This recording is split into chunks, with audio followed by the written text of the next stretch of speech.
Bonjour et bienvenue à la critique aiguigeante. Donc aujourd'hui, c'est le deuxième segment à la défense de... À la défense de quoi? Dragon Ball GT. Je peux pas croire que j'ai pas pensé la dernière fois que j'en avais parlé dans ma dernière vidéo. C'est clair que je voulais faire ça là-dessus. Dragon Ball GT, quand on parle d'éléments Dragon Ball, c'est un des plus détestés. Et avec des raisons. Et c'est là que je fais tout de suite les nuances. Je vais pas vous dire que Dragon Ball GT c'est formidable et de vous retaper les 64 épisodes. Absolument pas.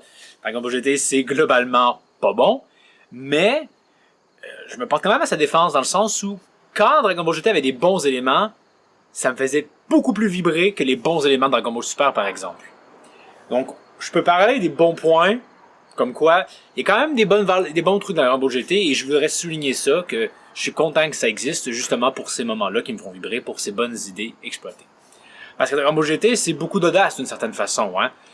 On continue véritablement Dragon Ball Z et on y va avec des personnages complètement nouveaux. Pan, on la connaît un petit peu mais pas beaucoup, c'est un nouveau personnage, on l'apprend à découvrir, pas super bien réussi, mais il y a quand même une certaine audace après à faire vivre des aventures avec des nouveaux personnages.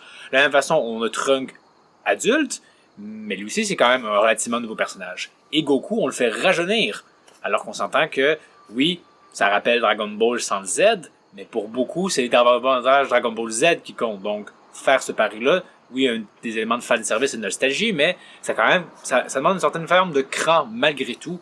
Et on s'entend, ça n'a pas été super bien réussi, mais déjà, la prémisse initiale, je trouve qu'elle vaut quand même la peine, et en plus, ça se passe après Dragon Ball, donc les personnages qu'on semble avoir rangés, et on peut faire un parallèle à ma dernière vidéo sur le chaîne de Dragon Ball Super, qui a engendré beaucoup de débats par rapport à comment on peut interpréter le personnage de Vegeta à la fin de Dragon Ball Z. Ben, Dragon Ball GT semble avoir la même lecture que moi, c'est-à-dire que Vegeta s'est rangé, donc il se laisse pousser la moustache parce que c'est devenu un terrien avant toute chose. Il ne casse plus les couilles avec Saiyan ici, les Saiyans là, bien que je pense qu'à la fin de Dragon Ball GT, on retourne un peu à ça, parce que forcément, je pense que la Toei a cédé à la demande populaire de revoir Vegeta sur le devant de la scène, même si on voit qu'au début, il semble se dire que bon, ben Vegeta c'est fini. Hein, il devient un peu un Piccolo, c'est-à-dire plus temps présent, mais quand même badass. Donc, quand même, il y a vraiment une forme d'audace ici qui est absolument pas dans Dragon Ball Super, et je vais faire beaucoup de parallèles, là. Dragon Ball Super, c'est du fanservice assumé complètement, et c'est quand même, c'est deux portraits complètement différents. Dragon Ball Super dans son exécution, c'est souvent mieux fait que Dragon Ball GT, mais dans les idées, Dragon Ball GT, je trouve, massacre allègrement Dragon Ball Super. Hein, dans Dragon Ball GT, on a un concept d'univers super grand, il y a encore tant de planètes qu'on n'a pas encore découvert. Hein, un univers infiniment grand. Je trouve que c'est bien plus intéressant qu'un univers très petit avec 12 univers différents qui sont probablement aussi petits. Également, au niveau des sagas, Baby est intéressant parce que c'est un élément qui revient souvent dans Dragon Ball GT, c'est comment on utilise la mythologie de Dragon Ball et qu'on l'exploite de façon intéressante et non pas juste à lui cracher allègrement au visage comme Dragon Ball Super le fait souvent. Donc, ramener la race des Tsuful sur la forme de Baby qui veut sa revanche, c'est intéressant parce qu'on vient re-questionner le droit à la sérénité pour Vegeta et les Saiyans, étant donné le passé génocidaire de cette race-là. Et également, je trouve que Baby, quand il absorbe Vegeta, a quand même relativement de la classe. Et dans cet arc-là, également, on a le Super Saiyan 4, qui est beaucoup plus recherché qu'un Super Saiyan God, qu'un Super Saiyan Blue, et que l'Ultra Instinct, en termes de design. C'est sûr que ça peut déplaire, mais au moins, le design est recherché. Hein. On s'est pas juste contenté de faire une nouvelle couleur de cheveux, purée de merde. Et personnellement, moi j'aime beaucoup le Super Saiyan 4, surtout parce que ça invoque, même si ça aurait pas dû s'appeler Super Saiyan 4, ça aurait dû être une transformation différente, peut-être primale, peu importe, la forme maîtrisée de l'Ozaru, ce qui sera un peu ce que Broly avait fait, là, d'une certaine façon. Mais n'empêche que c'est comme Baby, pas parfaite, mais quand même de bonne qualité, j'aime beaucoup la transformation, j'aime beaucoup le design de Baby, et j'aime comment, déjà là on a quelque chose, hein, Trunks, Gohan et les autres sont à la ramasse.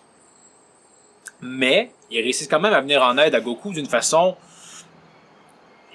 façon. Pas forcément la plus exaltante, mais je trouve qu'on a quand même un scénario, une optique plus intéressante que ce que Dragon Ball Super fait habituellement, c'est-à-dire soit on les fait donner des boosts de puissance complètement incohérents, ou on fait qu'ils ne font absolument rien, Goten et Trunks. Or ici, ils aident du mieux qu'ils le peuvent, et c'est souvent pas extraordinaire, et ça revient dans la saga des Dragons Noirs, je pourrais en parler à ce moment-là, et je trouve ça quand même intéressant comment on utilise malgré tout un peu ces personnages-là, pas de la meilleure façon qui soit, on s'entend, c'est toujours très mauvais, mais c'est vachement mieux que ce que Dragon Ball Super fait à ce niveau-là. Ensuite, on a la saga Super C17, là-dessus j'ai pas grand-chose à en dire pour la défendre, c'est relativement hautement haché complètement. Hein, on a Oob qui est rendu techniquement super puissant parce qu'il a fusionné avec Boo. Il est renouveau à la ramasse. C'est d'une débilité concertante. Et il n'y a pas grand chose à dire de cet arc-là. L'idée de Super Saiyan 7 est pas super exaltante. J'aime quand même le look de la fusion. Ça va. Mais j'aime aussi le dernier épisode. Mais autrement, avoir Goku qui prend 3 millions d'années à comprendre qu'il absorbe l'énergie, etc., c'est pas super. Mais on peut quand même en revenir à ce dernier épisode-là que j'ai vraiment apprécié. Encore une fois, l'arc, je le trouve globalement très à chier. Mais pour ce dernier épisode-là, je suis quand même assez content qu'il existe. Parce que voir ces 18 débarquer comme ça pour venir en aide à Goku, c'est intéressant. On ne veut pas faire un boost de puissance, encore une fois, hein, un boost de puissance débile. On compte juste sur le fait qu'elle possède une forme d'énergie illimitée. Et également, à ce moment-là, on a une espèce de... J'adore avoir un camion qui... C'est les joies d'être à côté d'une compagnie, je pense. Donc, j'espère que le camion va faire pas trop de bruit, soit pas trop entendu. Donc, Dragon Ball GT va également avoir un petit peu du fanservice. Mais, contrairement à Dragon Ball Super, on reste moins l'autoplagiat. Et notamment dans cet épisode-là, on a une référence claire et directe au combat contre le roi Piccolo. Mais, c'est pas, comme dans Dragon Ball Super, de l'autoplagiat, comme c'est tellement pareil. Non, il y a quand même des différences. C'est 18, elle est présente, Goku est dans son coup de poing du dragon, qui est ici coup de poing du dragon et non pas coup de poing singe, secondé par quelqu'un d'autre. Donc, j'ai quand même bien aimé cet épisode-là, parce qu'il y a certaine émotivité de voir justement ces 18 intervenir. Et de voir Goku qui est acculé dans sa forme normale, une alliance, quelque chose. Et également aussi la petite nostalgie à ce niveau-là. Et on entre finalement dans la dernière saga, celle des Dragons Noirs. Encore une fois, c'est toujours mitigé le portrait, dans le sens où l'idée est intéressante. Et je vais peut-être en venir à la fin pour l'idée. On va passer par le point que je donnerai pas de point en fait. Hein. Forcément, les premiers dragons sont assez aux F parce que Goku n'a qu'à devenir Super Saiyan 4 et leur régler leur compte. C'est assez intéressant. Il faut attendre que Sucheron arrive pour avoir un adversaire à la hauteur. Et en plus, c'est quand même assez une petite touche agréable de voir que le dragon issu de la 4e Dragon Ball soit gentil, parce que c'est la 4e Dragon Ball, celle de Gohan. Ensuite, il y a Sancheron, et là, on redébarque avec ce que j'ai déjà parlé, c'est-à-dire le bon vieux, notre héros se fait aveugler pour qu'on réapprenne que finalement, il n'y a pas besoin de ses sens pour gagner. Et finalement, Licheron, le plus fort des dragons. C'est sûr qu'on s'entendra qu'il n'y a à peu près aucune cohérence ou logique ou vraiment raison qui explique pourquoi ces dragons-là sont aussi forts. Mais bon, il faut laisser passer aussi. Et le duel final contre Licheron est assez... c'est pas extraordinaire. Son but est... C'est pas un personnage super intéressant. Il a les capacités de bout de se régénérer. Ça sort absolument de nulle part. Là-dessus, on sent vraiment un léger manque d'inspiration. Hein, il y a la fusion, ça ne fonctionne pas. On en finit avec un Genki Dama. Mais Genki Dama qui quand même intéressant parce que on utilise toute la partie avant Dragon Ball GT. On utilise le fait que c'est grâce à ses voyages à travers l'espace que Goku trouve le moyen de vaincre Licheron avec un Genki Dama encore ce coup-ci, hein, un Genki Dama, contrairement à celui contre Jiren, hein, plus puissant que celui qui a servi à battre Boo. Et maintenant, c'est tout nouveau de, la prémisse de cet arc-là que j'adore vraiment beaucoup. Parce que Dragon Ball, ça s'appelle Dragon Ball. Or, passé la saga Saiyan, les Dragon Ball, on s'en fout un peu. C'est pas vraiment au centre du récit.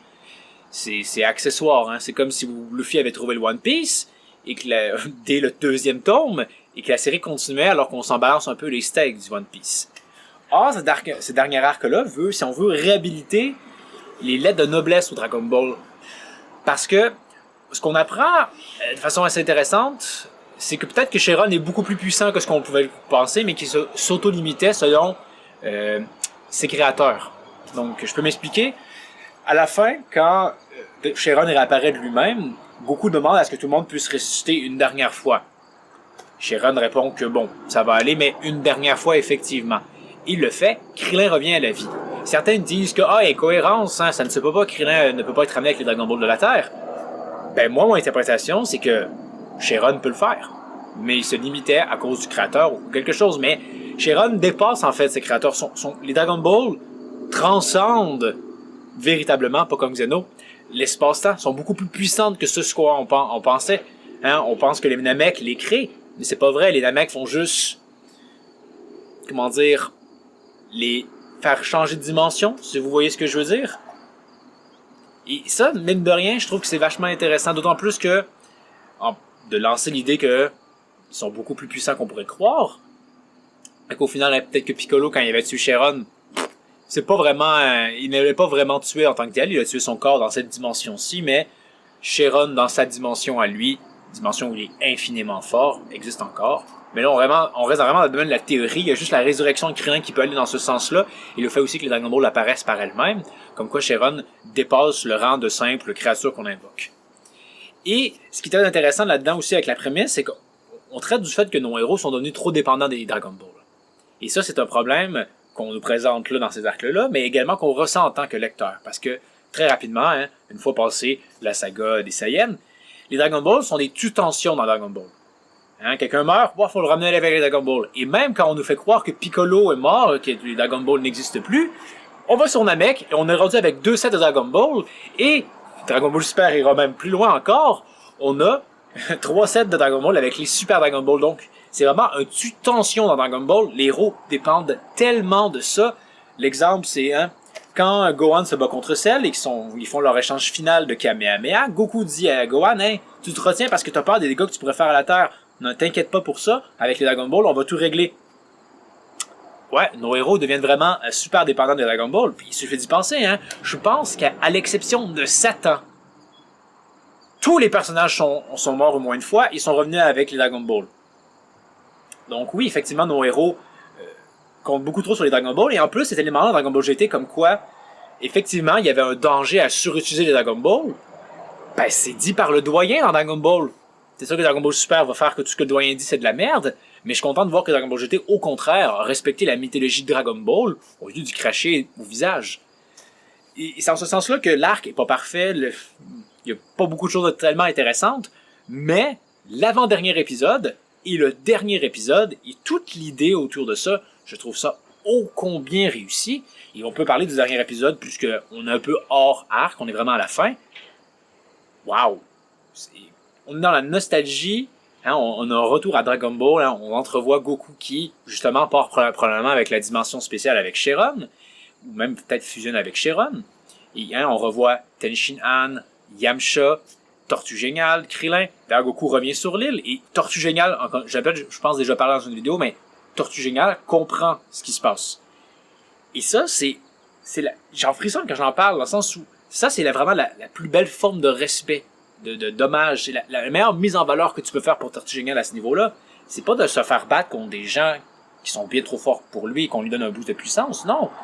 Compte sur le fait que Tortue Géniale, il est sage. C'est un vieux maître d'arts martiaux. Il a une compréhension de l'univers, du monde, que Goku ne peut pas encore avoir puisqu'il n'a pas son expérience. Or, à ce moment-là, voir Tortue Géniale qui comprend ce qui se passe, beaucoup plus que Krillin, ça, c'est respecter le personnage. Ça, c'est en faire quelque chose d'intéressant, je trouve.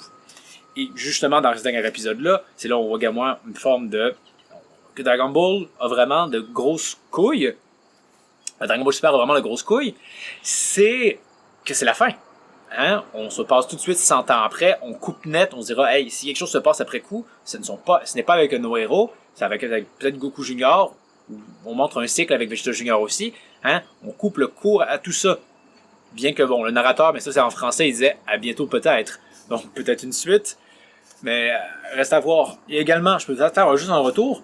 À la fin, justement, quand Goku s'en va, on n'a pas et Trunks qui discutent par rapport au Dragon Ball. Et très intéressant, c'est justement Trunks qui dit on n'a qu'à faire nos preuves.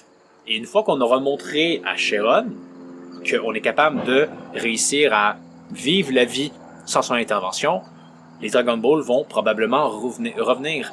Et c'est confirmé dans le film Dragon Ball GT 100 ans après, je pense bien, où justement le héros part à la recherche de Dragon Ball. Donc, effectivement, les Dragon Ball, éventuellement, sont revenus, montrant qu'il y a une certaine forme de volonté, peut-être bien.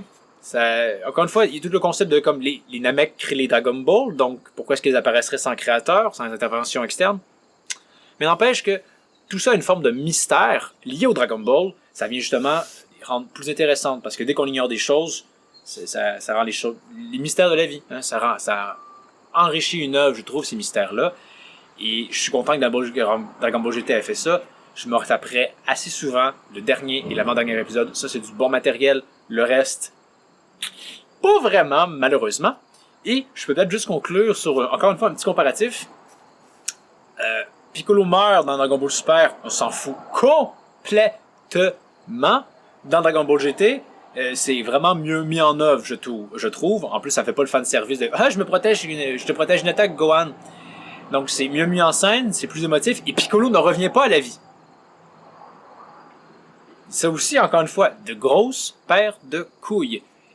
Il revient par exemple, il va même se condamner à vivre en enfer, même s'il va devenir plus un gardien des enfers et maîtriser tous les autres qui ne voudraient pas respecter l'enfer, bref. Donc, c'est pour ça que Dragon Ball GT, je me porte à sa défense. Il y a quand même des bonnes idées qui méritent d'être soulignées. Encore une fois, c'est pas une bonne œuvre. Je ne vous conseille pas de la re-regarder, mais je suis content que Dragon Ball GT ait existé parce que comme quand j'y pense à ces idées-là, à leur exploitation, ça me fait frissonner. J'aurais aimé avoir ces idées-là avec une bonne exécution, mais déjà avec juste ce qu'on a, ben c'est pas si mal. Au niveau des idées, encore une fois. Je sais que ça peut être un peu ambigu. Est-ce que j'aime ça ou pas? J'aime ce que Dragon Ball GT voulait essayer, mais pas tant ce qu'il a réussi à faire. Donc, vous, qu'est-ce que vous en pensez de Dragon Ball GT? Est-ce que vous l'avez regardé? Est-ce que c'est de la merde? Est-ce que vous aimez par rapport à Dragon Ball Super? Est-ce que vous préférez? Comme je dis, moi c'est un peu ambigu, je préfère les placer sur un plan d'égalité, même si, comme je vous l'ai dit, Dragon Ball GT me fait plus frissonner que Dragon Ball Super. Donc, pour la prochaine critique exigeante, probablement le chapitre 52 de Dragon Ball Super, j'imagine. Également le pitch de vente, partie finale sur le tournoi du pouvoir, également pour le mois de septembre. Et probablement aussi, je vais faire une vidéo sur... et là, je sais pas encore combien de temps ça va finir, mais où je vais faire tout ce qui cloche, partie 2 si on veut, sur Seven Deadly Sins, qui se termine très bientôt. Et également, t'as l'anime, la dernière saison de Fairy Tail, qui se termine très bientôt. Je pensais peut-être faire aussi une petite vidéo récapitulative de mon avis, ma perception par rapport à cette saison-là. Donc, merci d'avoir regardé. J'espère que le bruit environnant n'a pas été trop problématique. N'hésitez pas à aimer, partager, vous abonner et tout le tralala. Et je vous dis à la prochaine critique exigeante.